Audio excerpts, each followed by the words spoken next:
All right, we are live. What's up, everybody in Cover Band Central Land? This is Steve Wishel, founder of Cover Band Central. It is Wednesday, September 18th, 2019. We are doing this contest, in case you haven't heard, with we partnered with Reverend Guitars, and we are giving away for free a brand new Kyle Shutt Signature Series Reverend guitar. This is a first for us, and we're really excited about it. If you haven't entered the contest, there is a link here in the description, I believe. Let me just make sure that we're live here on the page too, so I can see your comments. If you have comments or questions, please bring them on. Give me a second while I pop this up on my screen on my iPad, which is right next to me that you can't see. There we go. I will see comments. Nope, I won't see comments there. We are live. What's up, everybody? All right, I got to stop that now. What's up, everybody in Cover Band Central Land? This is Steve. All right, now I'm hearing myself back. All right, hopefully I can see comments in StreamYard. If not, I'll look at Facebook.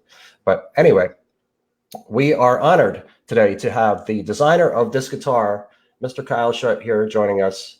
Here he is. What's up, Kyle? What's up, man? Thanks for having me. You're welcome, and it's great to have you here. A lot of people here in Cover Band Central, and hopefully we got a lot of people joining in and entering this contest. But I want to start with a background, your background. I was looking at some of the stuff that you do. You're a busy guy, huh? I am, yeah. I feel weird when I have nothing to do. So I just kind of, I've got too many ideas too. So I'm always working on something. Right, like typical musician. Right. Yeah. I was looking at some of the bands you were in. First one, when I Google your name, I see The Sword comes up, and that's your original band, I imagine? Yeah, we started that band in 2003. So we went really hard for about 15 years before we decided to take a little hiatus, but it was a good time. And I think I was 20 years old when I joined that band, and I'm 36 now. It's pretty crazy to think about almost half my life in one band. We outlived like most of our favorite bands too. You know what I mean? Like the Beatles were only a band for like 9 years or something. Yeah, they did pretty well for themselves. They did okay. Yeah.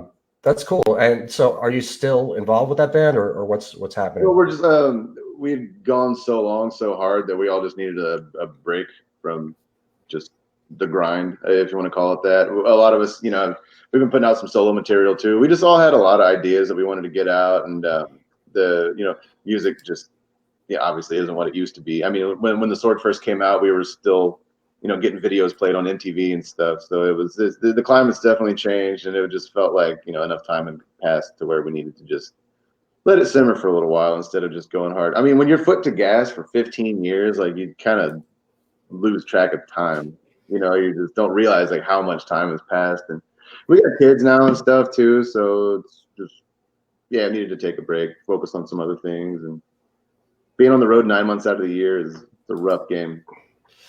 Yeah, I can imagine. I mean, I've been on the road before for 3-4 months at a clip, but never 9 months like every year. That's crazy. It gets, I love playing shows, but it's just after a while, you're like, I just need a break, Right, I hear you. And now you're involved with some other things here. The thing that fascinated me the most that I looked at, being that we're Cover Band Central, we do cover band stuff here. Yeah. Doom Side of the Moon. That is the coolest thing I've seen. I love Pink Floyd, and there's a ton of Pink Floyd tribute bands out there.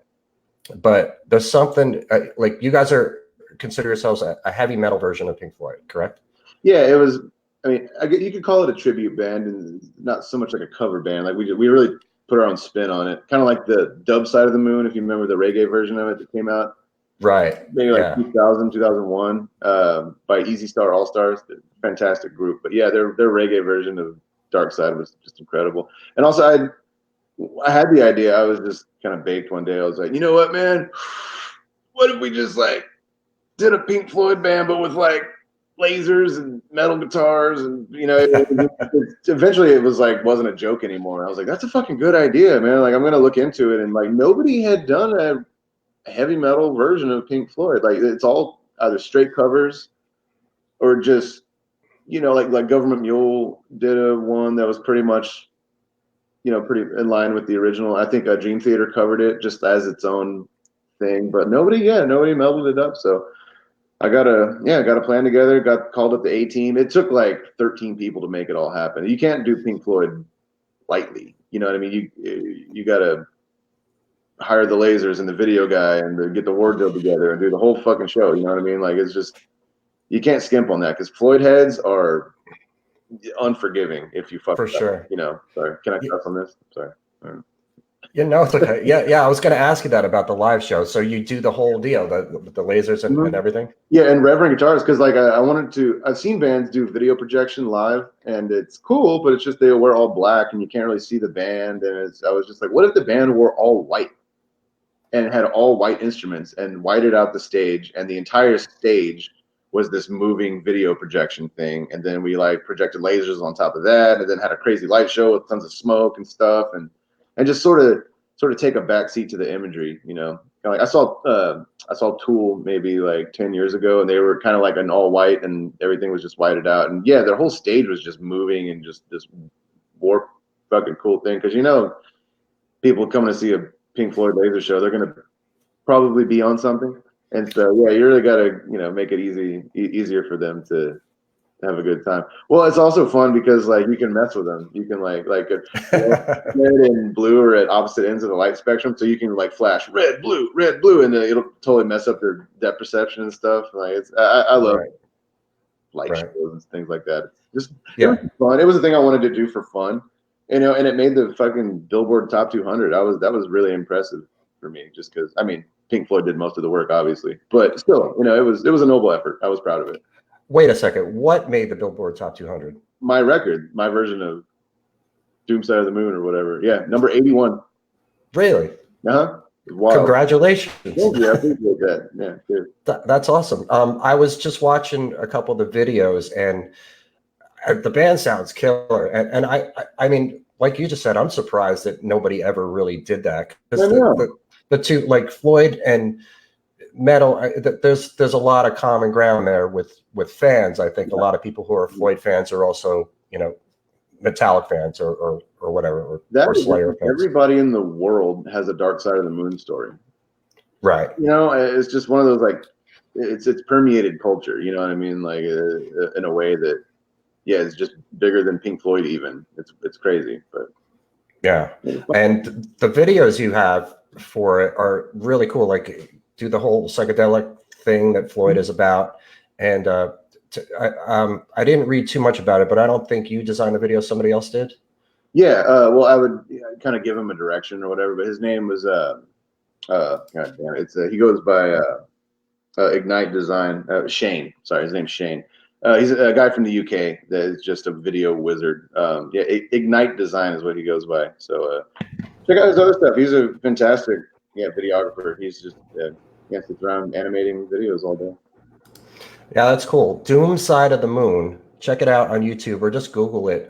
You can check it out. And you guys have. I uploaded it all because like I own it all, so I just was like, put it anywhere that people can hear it. There's music weird these days. You're not going to sell records. I'm just into it if people like resonate with it and just have a good time listening to it. Yeah, I love it. Are you on like iTunes and or Amazon? Everywhere. No, everywhere. All right, because I just got the whole Amazon Echo thing recently, and I've been loading up my playlist with songs. So immediately after this, I'm going to put that album on Amazon. The whole album, and then I also did because when you played the show, that album's only like 40 minutes long. So to round out the show, we did an encore medley of Have a Cigar, Pigs, and Wish You Were Here, like as a metal thing that's like 18 minutes long. It's fucking cool. Check it out too, man. You might really dig that one. I will. Yeah.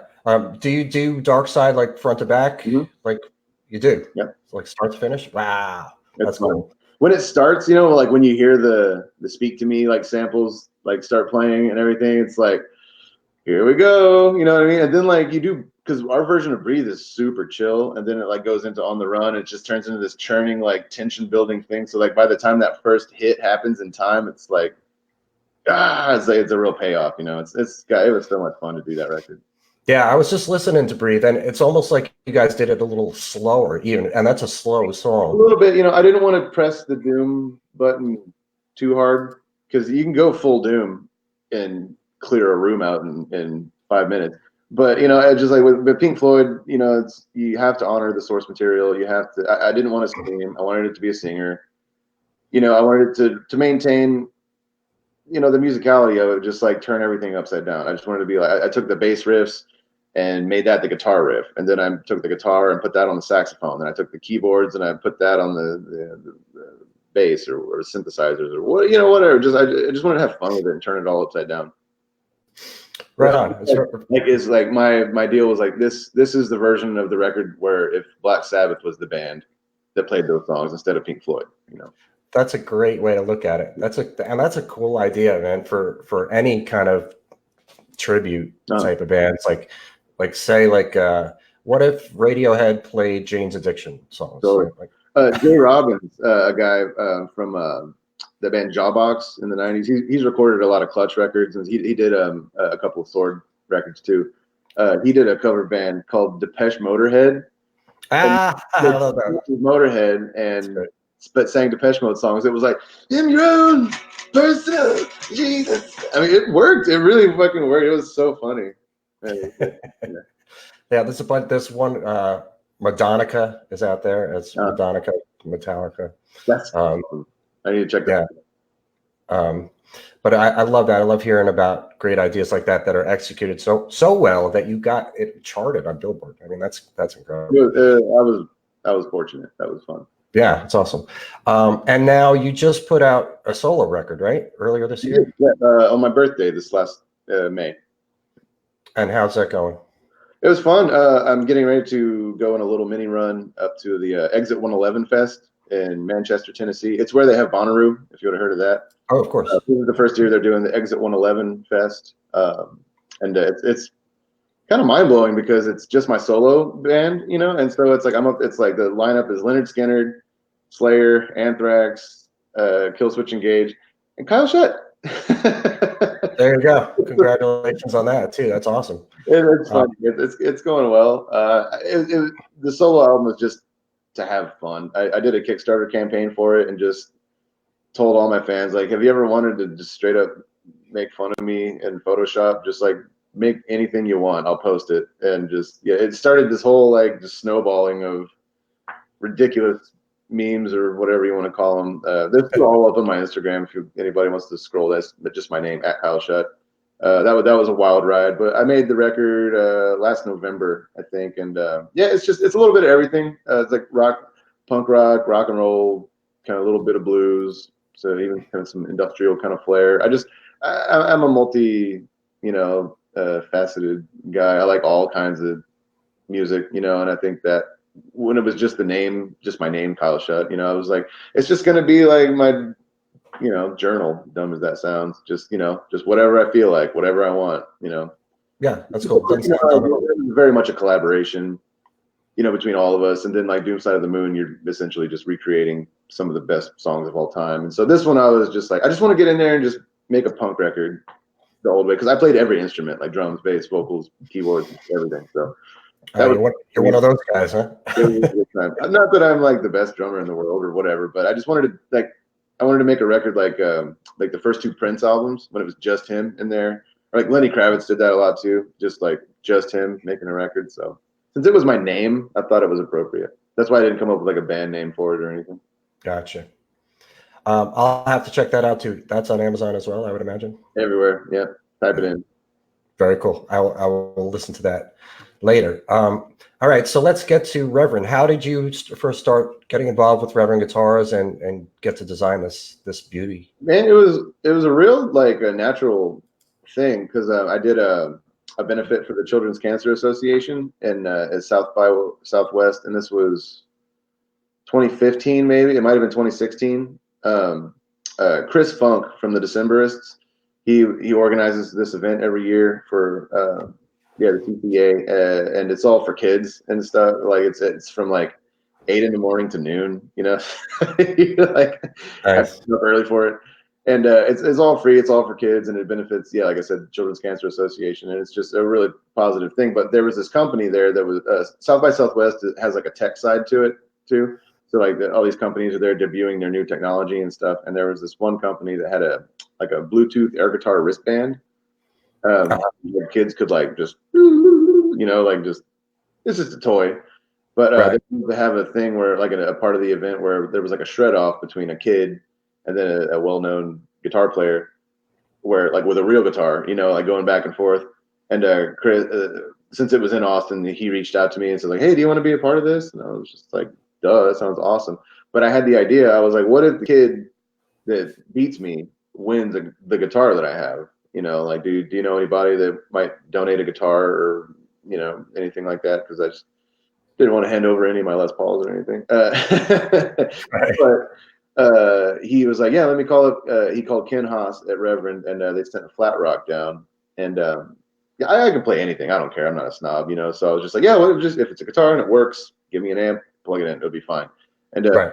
but kind of warming up, getting ready to do this thing, I was just like, "Nice guitar," I had never played one before, and we did there was I think it was like a 9-year-old girl that agreed to do the contest, and she had her Bluetooth wristband on, me and her going back and forth, and I guess like whoever was in charge of the Bluetooth thing like put the last setting on like Sonic Freakout, and it was just all like drums started coming out of it and like these crazy tap guitars and everything, and I was like, okay, now's the time, like she wins. So I was like, I'm not worthy, and she didn't know that I was going to take the guitar off and give it to her. I was like, no, here, it's yours. You win, and her family freaked out, and she was just like so happy. I hope she still has it. Well, we'll see. Or I hope she, started playing guitar because of that or whatever. But Right. from then, me and Joe Naylor, who founded Reverend Guitars, and Ken Haas started talking over the email. And the next time the Sword was in Detroit, they all came out to the show and brought a couple of guitars that I was wanting to try out. And yeah, I think they were just impressed because I left my Les Pauls in the guitar boat, and I was like, "Yeah, I'll just play these all night." And they were just like, "I can't believe this guy just grabbed whatever and just started playing a whole show." And that's what I say. Like, I'm a firm believer that like if you can't shred on anything, like you can't shred. Right. There's no magical gear. Like you just like I think it's that old Miles Davis quote, right? The 20% of it's the note, 80% of it's the motherfucker playing the note. It's like Right. Right. I kind of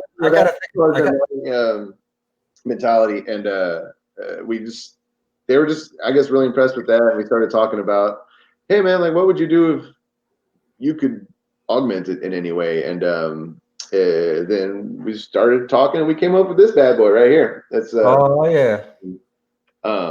it's a Manta Ray body style, but there's no F hole, but it is still like slightly chambered. It's got the front and back binding, so pretty. And it's the only Reverend guitar with a fourth knob, because I did kind of a stutter part of like one of our songs, and it's just real important for me to have a separate volume, not necessarily having separate tone, but I definitely needed 2 dedicated volume knobs. And Joe at first he was like, no, absolutely not, but then we kind of like got around to making a compromise, so it has 2 master volume, 1 master tone for both pickups, and then a bass contour, which is a Reverend staple. And also it's got these sweet diver down inlays, because I'm an avid scuba diver, or I used to be before I had kids. But Nice. yeah, it started eating all my money. And it was also real important for me to, I don't know, nobody wants to, not nobody, but a lot of people would prefer not to buy a signature guitar that has some guy's signature on it, even though it's a nice guitar. So it was important for me for people to really be able to make it their own too. So I had them etch my signature into the truss rod cover, so you can take it off and put your own on and make it your own guitar. And that was just, I don't know, it was important to me. But and also mine, I think some more of them do it now, but mine Reverend was the first one. Let's see if I can get it in here so you can see it, to have the mother of pearl logo in the top. It's kind of hard to tell, but it's actually inlaid. The other ones were painted on, but I was like, can you do it inlaid, and make it look super fancy? And they did it. And then Reeves Gabrels saw one. He was like, hey, how come mine don't have the Right. the inlay? So yeah, that was it. Yeah, me and Joe, we killed this one. It's got the locking tuning machines, which I prefer, honestly. I had never used them before. I'd always used Grovers, which are just, they're good, but they're just heavy, and they, like these, I don't know. I just like having one wind on these things. You lock it in, clip it, it's easy peasy, man. It's just great. They're really solid guitars. They're made in Korea, out of Corina, And I do have my own signature pickups through Railhammer that Joe Naylor designed. But in this one, I have so many of these guitars now that I've kind of been experimenting with different pickups. I threw some antiquities in these, and it just sounds so good. It just sounds so good. But my signature pickups through Railhammer are based off of the Tom Scholes from Boston setup. He just had a super distortion in the bridge and a Fat Cat kind of P90 in the neck, and I just love that combo. It's classic, and you can do basically anything with it. Because in the studio, I do a lot of just varied, just tone chasing and stuff like that. I really need a guitar that I can do everything that I do in the studio with. So it's kind of versatility is a plus for me. But the black one is what I use for my solo band, which, like I said, is more of like a kind of straightforward 4-on-the-floor kind of punk rock thing. So it's not as versatile as like the Sword was or Doom Side of the Moon or anything like that. But yeah, I play in a new band called Mountain of Smoke that's out of Fort Worth. It's just devastatingly heavy. And for that band, I tuned to drop C with my signature pickup, and it's just it's disgusting. I love it. It's so fun. Very cool, man. I think I know we're giving away pickups too as a second prize. Are they? I'm not even sure. Is it your pickups that we're giving away? I believe so. Yeah, I mean, because the guitar itself, when you buy it, it comes loaded with them in there. So I don't know if you're giving them away separately, but you can buy them separately. Separately, we're giving away like the guitar is first prize, and then second prize is pickups. Oh yeah, and Joe Naylor, he didn't tell me this to my face, but I know for a fact that he told people that the Kyle Shutt bridge pickup in that set is the best pickup that he's ever designed. So that's from the man himself, There you go. Right. We don't have any questions coming in, but we do have a lot of people joining. I just want to acknowledge Phyllis, Mike from Rhode Island, Steve from St. Louis. Jason said the Sword is a fucking great band. That is all. Jason Hall said that. Steve Dunn from Connecticut. John from Chicago. Donald likes the comments. Alan said is from Australia. We have people from all over the world here on Cover Band Central. So yeah. So yeah, if you have any questions, y'all just fire away. I got nothing to do today. It's not entirely true, but yeah. Right. Well, I have plenty to do. So I mean, thank you for being part of this for one, and for doing this whole thing. It's really exciting, and to get a brand new guitar is one thing, but then to get it with the design in mind, with the signature series, and being able to talk to the person who actually came up with the idea for it is it's better than just picking up a Squire off of the shelf, or winning a Squire for one. Totally. Do you use that with your playing primarily, or do you switch back and forth between different guitars, or how? Reverend made me 4 of them. It's like in 4 different colorways. Really? The Tobacco Burst kind of 3-tone one is what I use for the Sword. We tuned it. We did tune to C standard for many years, and then in later years we tuned to E flat standard, which is actually my preferred tuning. Doom Side of the Moon is also in E flat standard, and that one is the all white guitar because every instrument in that band was all white, and we just in all white. It was just like that was very important for me to have that down. And with that guitar, with the white Reverend, they put the piezo bridge in it. So it's like an acoustic simulator. It just honestly sounds better than an acoustic guitar mic'd up. It's wild how acoustic those things sound. It's awesome technology. And also the routing that they had to do to put the piezo in there made that particular guitar just sing in this way that I just the other ones don't. It's weird. So I was like, I need to route some holes in all of them, really. But the the black one, this one right here for the contest is the one that I use for my solo band, which is also an E flat standard. And then Mountain of Smoke, like I said, is the Alpine Burst one. It's like a metallic green burst, and that one's in drop C.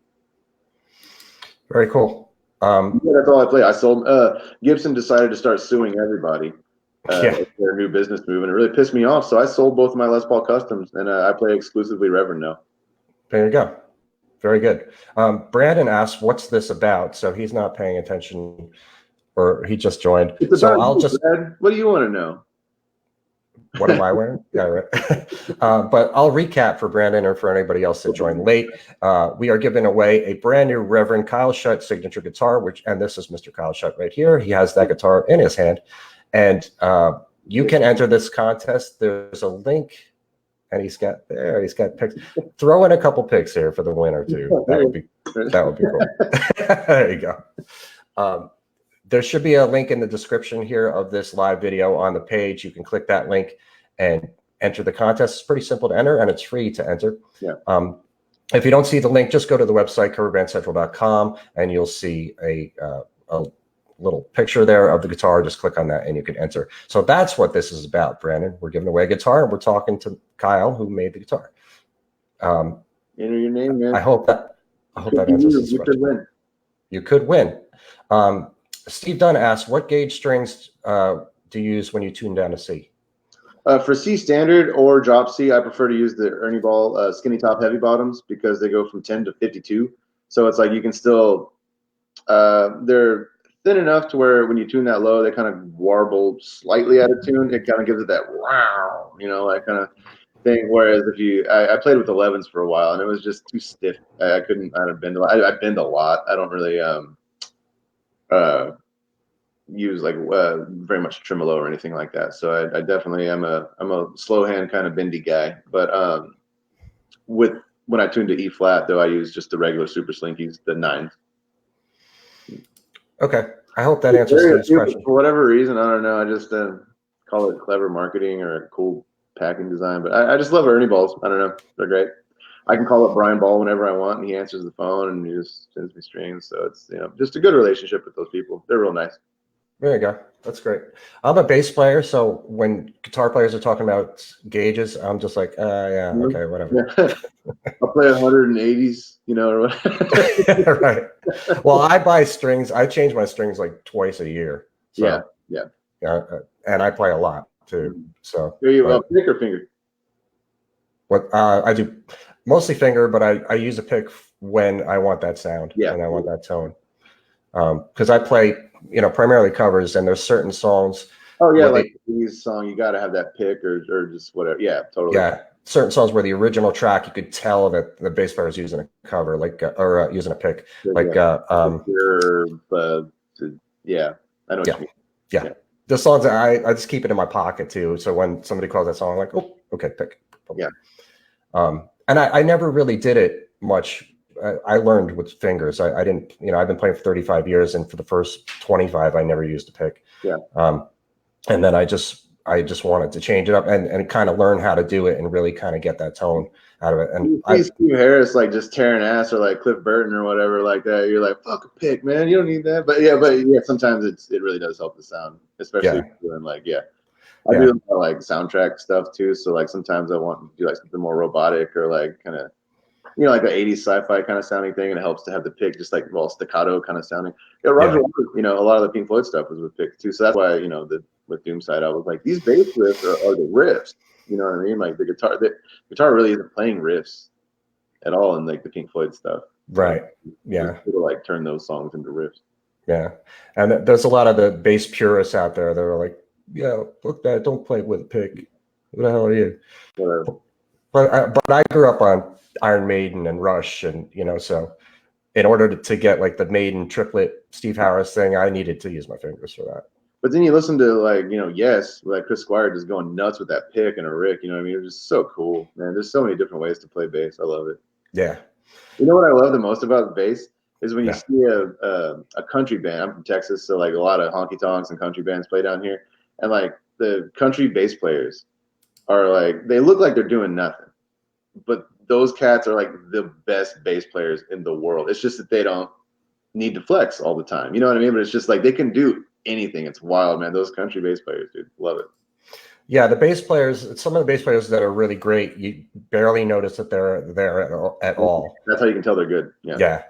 So, I always grew up on the Maiden and Rush, and also The Who and Zeppelin. So, The Who, obviously, Entwistle was a killer bass player, but he just stayed in the back and did his thing and didn't bother nobody. What's your favorite bass solo of all time? My favorite bass solo? Oh God, I don't know. I couldn't pick. I couldn't pick a bass solo.